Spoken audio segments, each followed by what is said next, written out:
I really like working with soft pastels, whether I'm making the portrait, animals, or even a landscape. These are some of the recent work which I did it with soft pastel.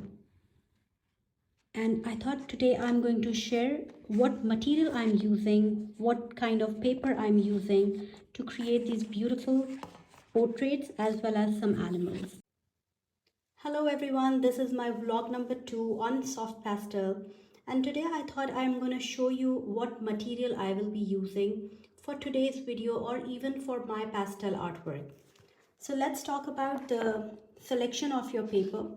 This is always up to you. Do you want to use a regular paper, mixed media paper, or a special pastel paper? This is one of my favorite brand, and this is like a honeycomb surface. It comes with the toned colors. Only these colors are left for me, but they give a very nice coverage, and if you will feel this, you can get a little bit of texture on the paper. It's not only for the pastel, but it can be also used for the pencil, oil pastels, soft pastels, even the charcoals also. It works really well.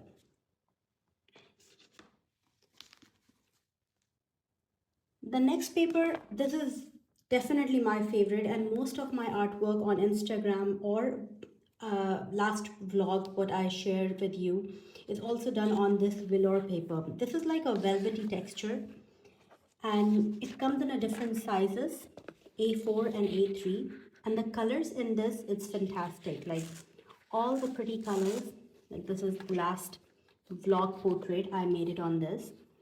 You can feel the texture. It's completely give you the fabric effect. It's like you're working on the velvet fabric. It's a beautiful one, and it give a very nice coverage.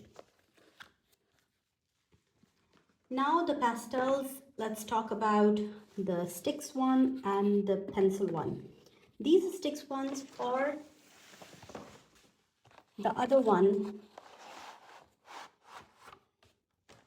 all the sticks ones I normally use for my big coverage, like the area where I need to give a completely smooth and the blending effect and the long strokes. I definitely go for these stick ones. But where I need to do the detail work, like if I'm working on the portrait, especially the eyes and the hair, I normally use the pencils then for the fine details, whether it's an animal portrait or a human portrait, or even for the landscapes, you can always use the pencils. I do use some of the tools for blending, but if you're using the velour paper, you don't need to use a lot of the blending tools.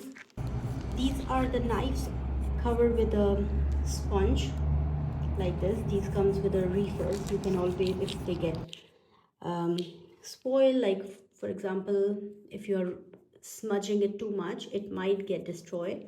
So you will be able to get the refills of it. Like you can get just these in a separate packs. According to the coverage area, you can use any of these. And also for the very fine areas, like especially when we are working on the it's just like you're doing a makeup for your portraits. You can also use these applicators. If you don't have these, and if you have the makeup tools, you can also use those. Earbuds will also work. So whatever is convenient for you. You don't have to go for the very fancy mediums all the time. This is another pastel pencil from Derwent, and this is also one of my favorite one. Then I do use some mixed supplies, which is the highly pigmented ones, and some very regular school use one, like the school supply one. I'm not gonna say the name of the brands, but some of them are very cheap quality but give a very nice coverage also, and some of them are professionally used one. So again, it's always up to you. If you're a beginner, you can always go with a inexpensive mediums, and then once you get a command, you can always go for the expensive one or the professional quality ones. So that's all for today. If you feel this video is informative, please don't forget to comment, like, share, and subscribe to my channel.